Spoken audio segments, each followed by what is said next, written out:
너희는 이 세대를 본받지 말고 오직 마음을 새롭게 함으로 변화를 받아 하나님의 선하시고 기뻐하시고 온전하신 뜻이 무엇인지 분별하도록 하라.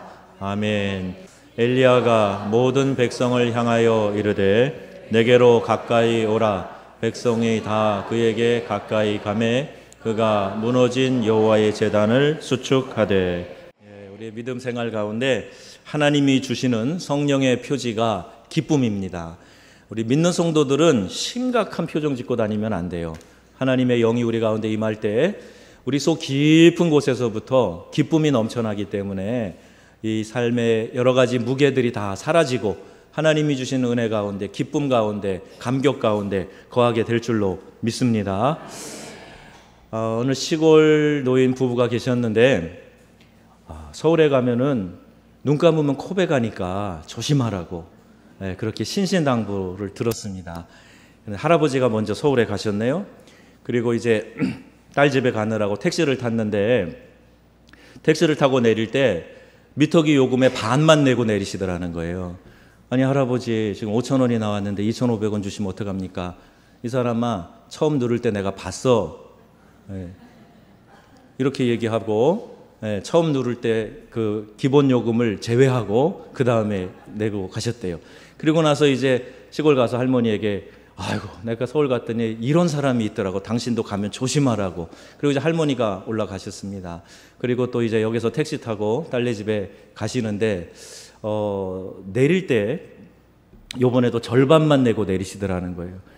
그러면서 택시기사가 뭐라 하니까 택시기사한테 이야기하기를 이 양반이 지난번에 우리 그 할아버지한테도 그러더니 나한테도 속이려고 그러냐고 그러면서 그때 한 얘기가 나 혼자 타고 왔냐고 당신하고 나하고 둘이 타고 왔는데 왜 내가 다 내느냐고 운전기사한테 그러고 내리셨대요. 그런데 이 두 부부가 서울 이야기만 나오면 마치 무용담처럼 이분들이 그때 경험하셨던 얘기를 막 침을 튀기면서 쏟아내고 계신다고 그럽니다. 그리고 아직까지도 자기들이 뭘 잘못했는지 깨닫지 못하고 있다. 그런 이야기입니다. 지금도 잘 모르고 계신 것 같아요. 시골 얘기입니다. 우리 정읍처럼 이렇게 KTX가 있는 지역은 아니고 더 시골 얘기인 것 같습니다. 오늘 설교가 변화, 회복, 부흥이라고 하는 이 세 가지 중요한 개념을 연결해서 좀 말씀을 드리려고 합니다. 변화는 반드시 필요합니다. 내가 스스로 변하지 않으면 타의에 의하여서 변화가 되게 되는데 그래도 고통스럽고 어렵고 자존심 상하고 힘든 일입니다. 흔히 하는 이야기가 있죠. 계란이 스스로 깨고 나오면 병아리가 되는데 남이 깨면 후라이팬에 후라이가 된다. 이런 이야기처럼 내 자신이 변화되지 않으면 발전이 없습니다. 그리고 새로운 성장이 일어나지 않습니다. 어려워도 우리 기성세대의 특징이 변화를 싫어하는 거 아닙니까? 어렵고 힘들어도 변화를 해야 되겠다. 변화시켜야 되겠다. 그런 마음을 갖는 게 참 중요합니다. 변화는 나의 생각이 틀릴 수 있다 하는 이 수용에서부터 변화가 시작이 됩니다. 나는 항상 옳아. 내 주장이 맞아. 이러고 있으면 절대 변화가 일어나지 않습니다. 석가모니는 태어나면서부터 천상천하 유아독존이라고 말했다고 하지요. 하늘과 땅 위에 오직 나 홀로 존재한다. 그러니까 인간 중심의 철학, 인본주의, 고행을 통해서 비우고 해탈하면 니르바나, 열반에 이르게 된다. 이렇게 생각하는 거예요. 내 중심으로 생각하니까 나만 해결되면 내 마음의 욕심만 버리면 이것이 극락으로 갈 수 있는 길이다. 이렇게 생각을 하는 겁니다.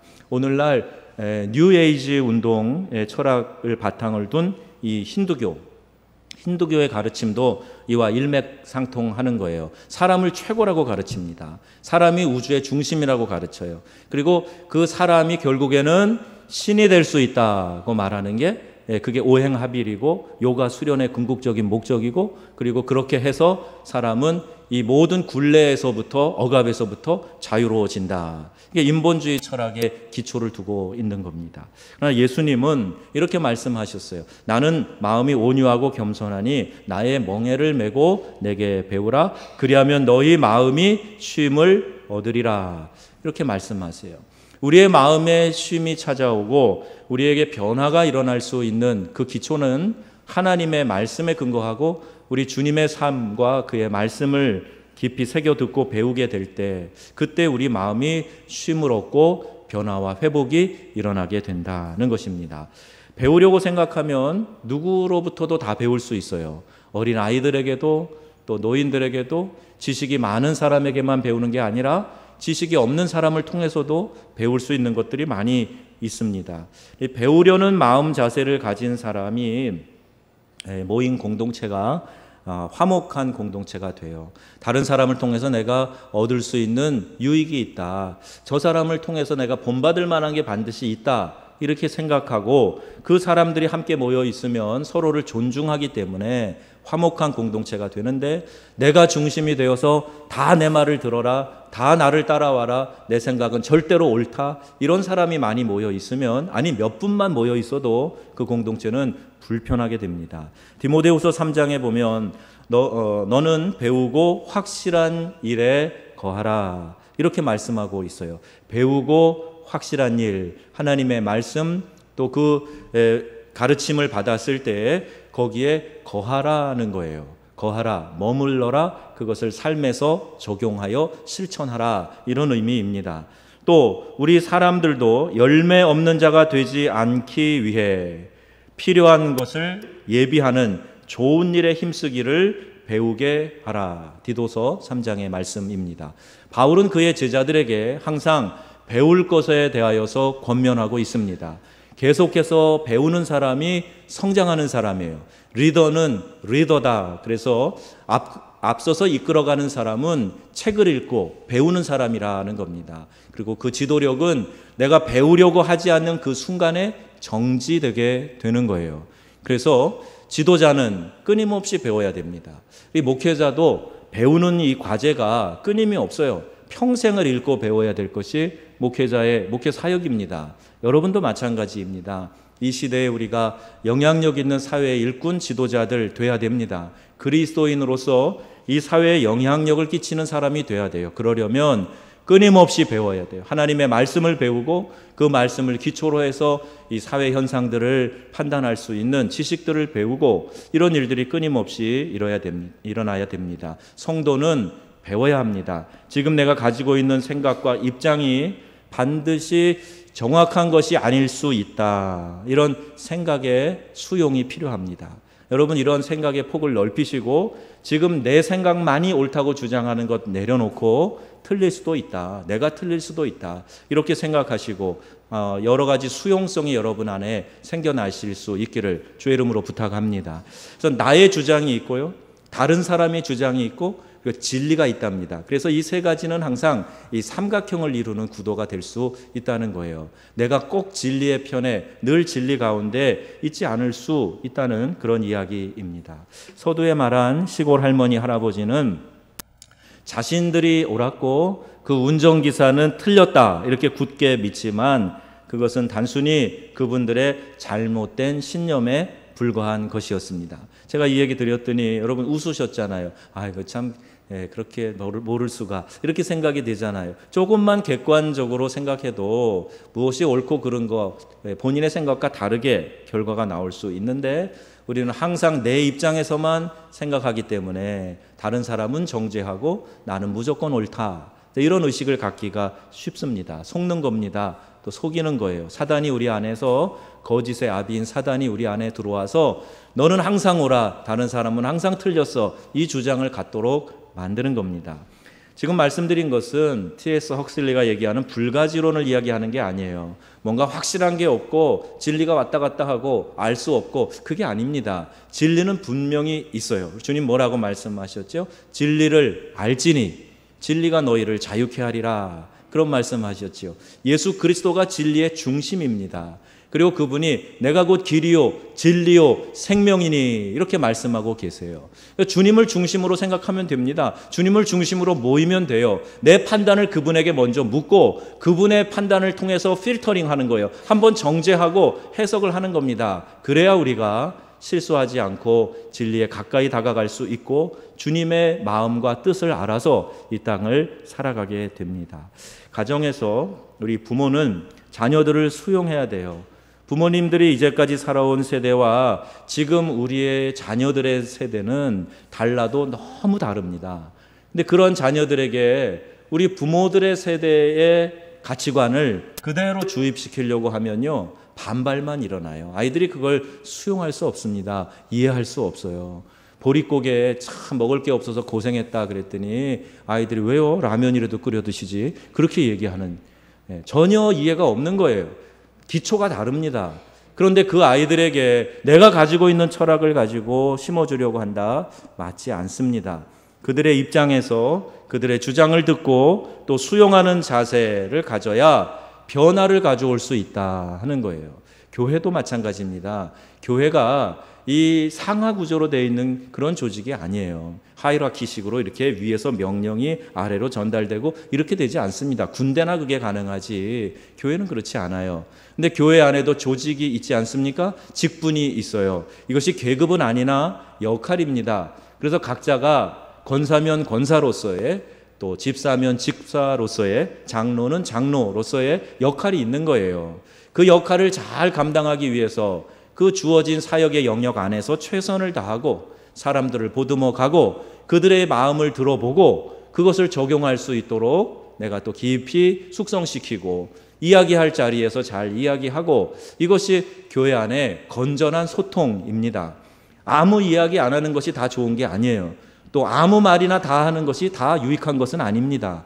그래서 우리가 이와 같은 구조 안에서 사람들은 어떤 마음과 기대를 가지고 있는가 들어보고, 새로 교회에 온 사람들은 어떤 불편함이 있는가 그것도 알아보고, 이렇게 서로 대화하고 소통하고 하는 믿음의 공동체가 돼야 될 줄로 믿습니다.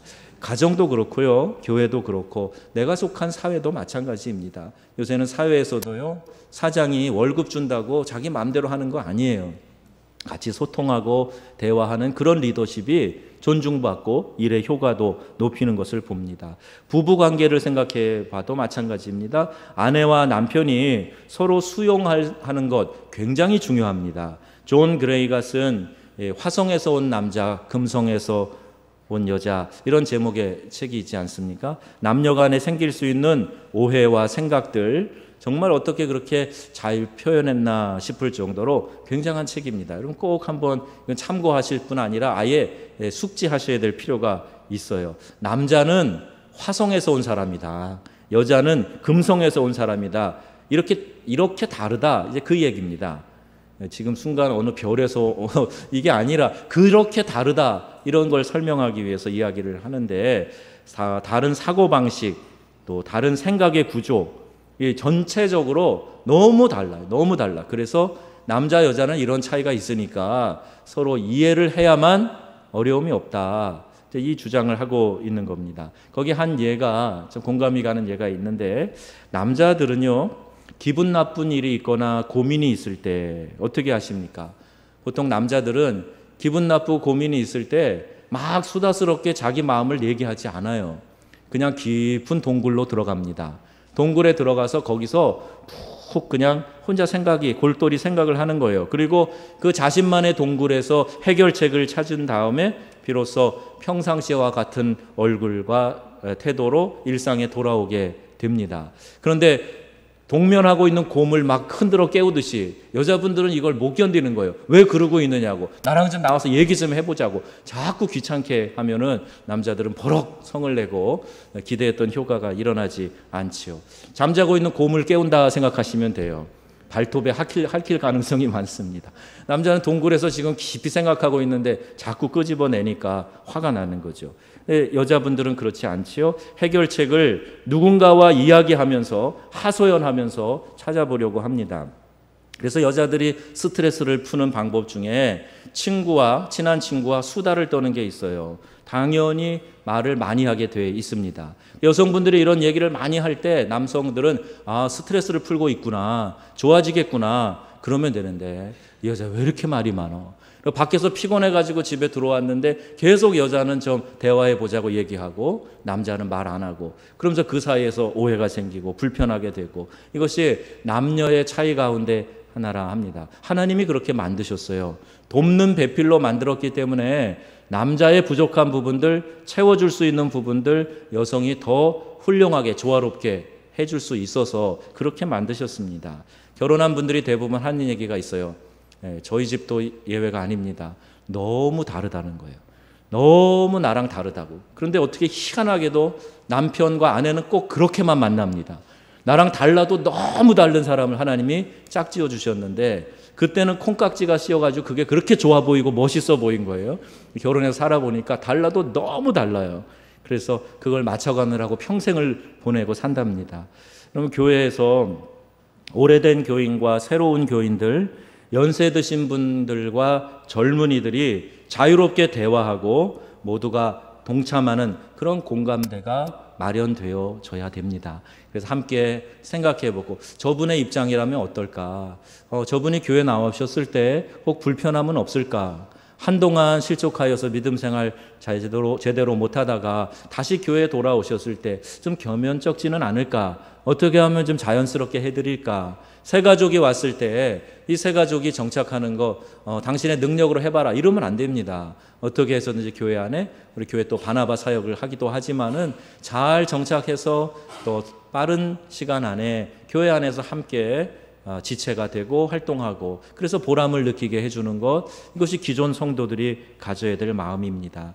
직장에서 동료와 상사, 그리고 나의 지시를 듣고 일하는 사람들을 대할 때조차도 내 생각이 반드시 옳지 않을 수 있다라는 인정이 필요합니다.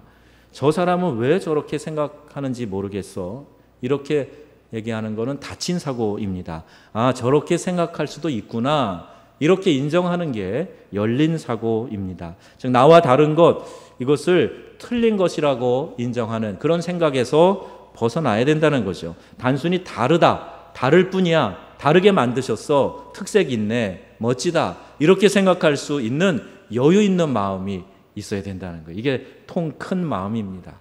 우리 명성의 가족들은 통 큰 사람들로 되어 가시기를 주님의 이름으로 축복합니다.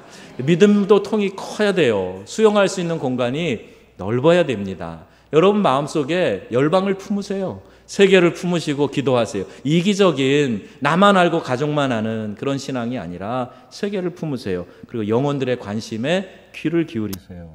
누구나 틀릴 수 있기 때문에, 그러므로 우리의 인생의 절대 가치와 중심은 사람에게 두는 게 아닙니다. 변하지 않는 하나님의 말씀, 거기에 두어야 됩니다. 그래서 말씀을 정경이라고 하는데, 이 정경을 캐논이라고 영어로 이야기합니다. 기준, 잣대라는 그런 의미예요. 그래서 우리가 오늘 말씀을 통해서 첫 번째 생각한 것, 우리가 함께 생각해야 될 것은, 변화는 나의 생각이 틀릴 수 있다는 수용에서부터 시작된다.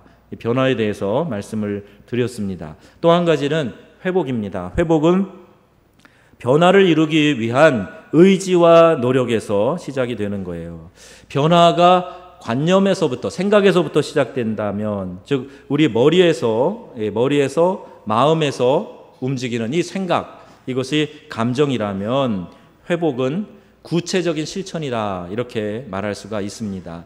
이제 변화를 위해서 우리 마음과 생각에서 이제 작동이 시작이 됐다면, 회복은요 움직임을 통해서, 실천을 통해서 드러나는 겁니다. 실천에 따라 나타나는 현상, 이것이 회복입니다. 그래서 여러분, 회복을 위해서 기도하실 때 회복하게 해주세요, 해주세요, 그렇게 부르짖고 가만히 있으면 안 됩니다. 정말 그 기도를 중심으로 한 사람이라면 회복을 위해서 내가 무엇인가를 하고 있어야 되는 거예요. 실천이 따라와야 되는 겁니다. 진정한 회복을 원하면 이 실천이 있어야 돼요.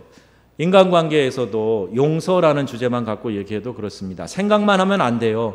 회복을 위해서는 사과를 위한 편지를 보내든지, 전화나 혹은 만나서 이야기를 하고 사과를 하든지, 감정을 정리할 수 있는 구체적인 행동이 따라야 한다는 겁니다. 무관심하고 냉랭하던 분위기를 청산하고 새로운 변화를 시도해야겠다라는 생각이 들었다면, 그를 위한 구체적인 행동, 이것이 회복에 이르게 한다는 거예요.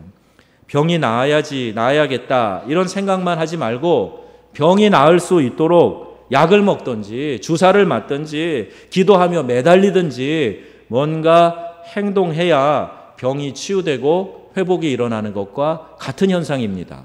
마음의 용서, 관계의 회복, 그리고 삶에 꼬여있는 것들을 풀어가는 것, 이것도 여러분 가만히 앉아서 생각으로만 해서는 안 돼요. 이것이 내 삶에 적용되고 행동으로 나타나야 된다는 겁니다.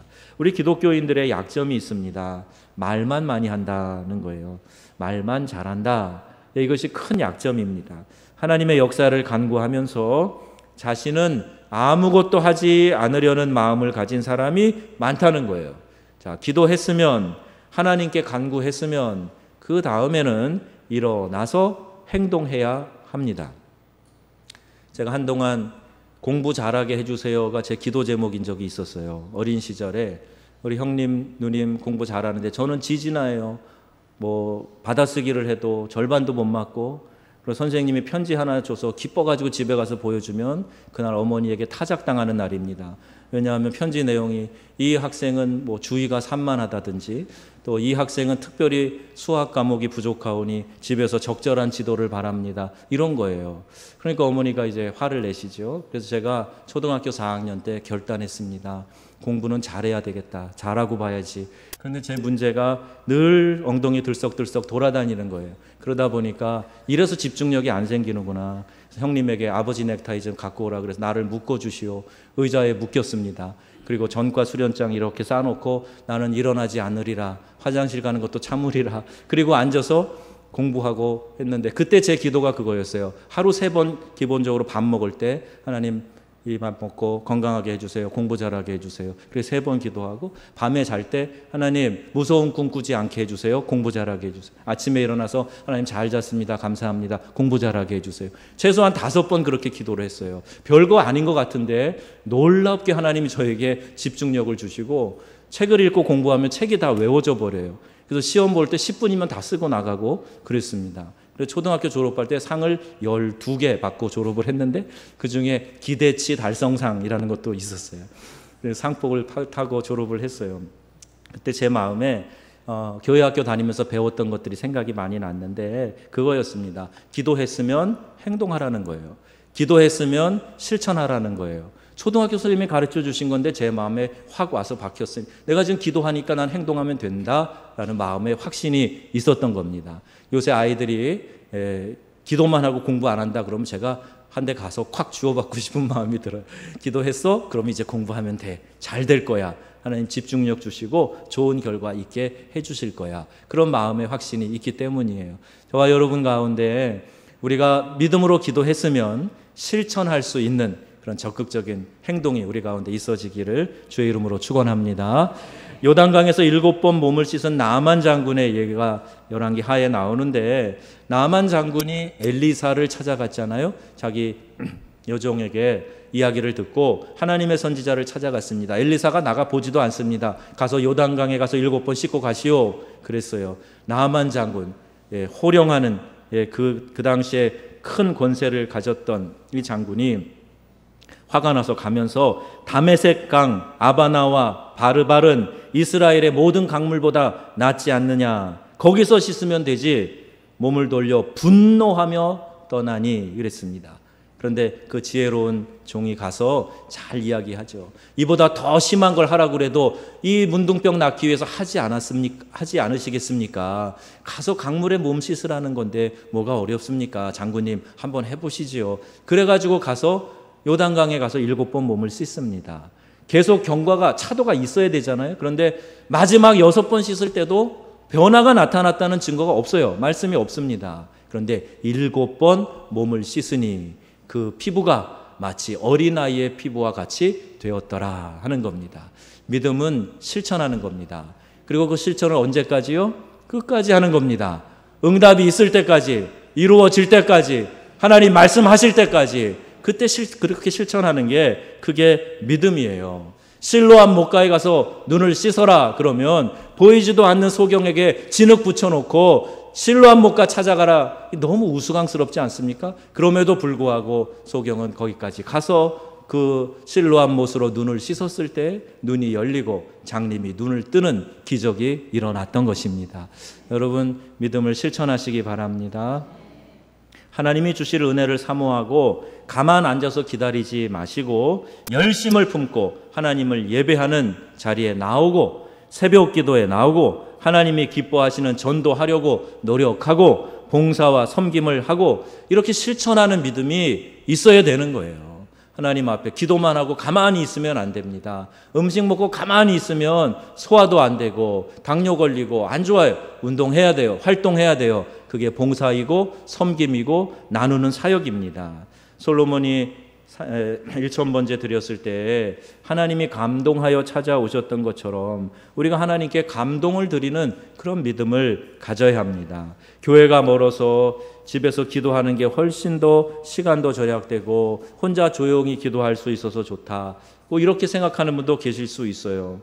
시계 맞춰놓고 일어나 졸린 눈을 부비며 옷 갈아입고 차 타고 교회 와서 말씀 듣고 기도하며 앉아있는 그 모습 하나님이 기뻐하십니다. 그래서 우리의 그 마음을 하나님이 받아주신다는 거예요. 우리가 편해지려고 하면 언제까지 편해지겠어요? 말 타면 종 부리고 싶은 게 우리의 마음이고요. 앉아있으면 눕고 싶은 게 우리의 마음입니다. 계속 편해지려고 하는데 편해지는 게 좋아지는 게 아니란 말입니다. 과학도 사람의 가치도 자꾸 사람들이 뭔가 편하게 할 수 있는 것을 개발하는데 편해진다고 행복해지는 게 아니란 말이에요. 여러분, 좀 불편해도 그 불편이 우리를 건강하게 만들 수 있다면 그걸 열심히 해야 됩니다. 육체의 건강을 위해서도 마찬가지고 영적인 건강을 위해서도 그래야 합니다. 교회에서 필요하다고 인정되어서 가지게 되는 모임들이 있어요. 우리 주일 예배, 수요 예배, 기도 모임, 새벽 기도, 목장 모임, 수련회, 부흥회 이런 일들이 있을 때 그건 나와 상관이 없다. 이렇게 강 건너 불 구경하듯이 관심 두지 않는 분들은 스스로 복 받을 일에 무관심함을 나타내는 겁니다. 로마서 12장 11절에도 부지런하여 게으르지 말고 열심을 품고 주를 섬기라 이렇게 말씀하고 있습니다. 오늘 주신 이 말씀을 여러분 마음에 기억하시고 하나님이 우리 안에 은혜를 주시기를 사모하고 그 은혜가 우리 가운데 임할 수 있도록 최선을 다해서 부지런히 열심히 주를 섬기시는 믿음의 백성들 되시기를 바랍니다. 마지막 세 번째 부흥입니다. 하나님이 일으켜 주시는 바람, 이게 부흥이에요. 우리 교회에서 교회를 사랑하고 부흥을 갈망하는 분들이 많이 있습니다. 그런데 알아야 할 것은 부흥은 사람들이 만들어내는 작품이 아니라는 겁니다. 어떤 재주 있는 목회자가 재주 있는 교회의 어떤 리더십이 만들어내는 게 아니에요. 하나님이 우리에게 부흥의 바람을 일으켜 주신다는 거예요. 먼저 변화해야 되겠다는 마음을 먹는 것이 전제되어야 되고 또 변화라는 것은 지금 내가 가지고 있는 틀을 깨는 것이라 말씀드렸죠. 생각과 고정관념, 경험의 틀, 분위기 이런 것들을 기존의 평판 이런 것들을 깨는 거예요. 그리고 변화돼야 되겠다라는 마음을 가지고 그 다음에 하나님이 우리 안에 일으켜 주시는 회복을 경험하고 또 하나님이 우리 공동체 안에 부흥을 주실 것을 기대하면서 그 부흥의 바람이 부흥의 파도가 일어나도록 하나님 앞에 간구하는 겁니다. 생각만 하고 말만 하고 하나님께서 다 알아서 해주겠지 이런 것이 아니라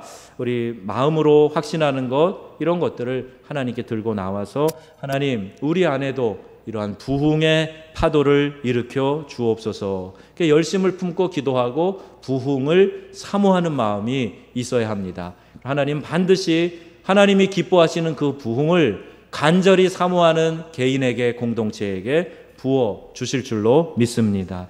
엘리야가 바알과 아세라 선지자 850대 1로 갈멜산에서 대적했던 그 시기는 확실히 이스라엘의 위기의 시대였습니다. 그런데 그때 하나님이 엘리야를 통해서 주신 말씀을 우리가 귀 기울여 들어보아야 합니다. 엘리야가 모든 백성에게 가까이 나오라 이르고 너희가 어느 때까지 두 사이에서 머뭇머뭇하려느냐 여호와가 만일 하나님이면 그를 쫓고 바알이 만일 하나님이면 그를 쫓을지니라 하니 백성이 한 말도 대답지 아니하는지라. 한 발은 바알 신앙에, 한 발은 야훼 신앙에 그렇게 두고 왔다 갔다 했다는 거예요. 어디 떡고물이 좀 있나, 어디 유익이 있나, 이걸 찾으면서 어디에 복을 얻을 수 있을까 기웃거렸다는 거예요.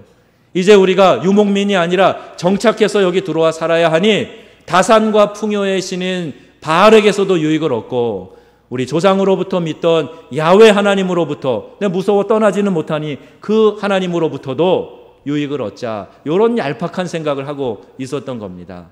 그때 하나님은 당신의 종을 통해서 선포하게 하신 거예요. 너희가 어느 때까지 두 사이에서 머뭇하려느냐, 참 하나님을 찾아라, 그리고 철저히 의지하거라, 이 말씀을 하고 계시는 겁니다. 여러분, 무너진 여호와의 단을 수축하게 하고 이 단에서 제사를 하는 거죠. 이 단을 다시 회복시킵니다. 즉 오늘 우리의 의미로 이야기하면 예배를 회복시키는 거예요. 그 단을 다시 수축하고 거기에 갖다가 물을 드럼으로 들이부었는데 하늘에 불이 내려서 저 번제단의 송아지를 태우는 역사가 일어났던 것입니다. 여러분, 예배가 회복되면 우리 안에 성령의 불이 임할 줄로 믿습니다. 내 안에 예배가 회복되면, 우리 가정의 제단이 회복되면, 교회의 제단이 회복되면 성령의 불이 임하는 거예요. 그게 부흥입니다. 하나님의 역사는 예배의 회복에서 일어납니다. 예배를 소홀히 하는 사람, 하나님의 은혜와 복을 누리기 어렵습니다. 왜냐하면 하나님은 예배를 통해서 우리와 교제하기를 원하시기 때문이에요.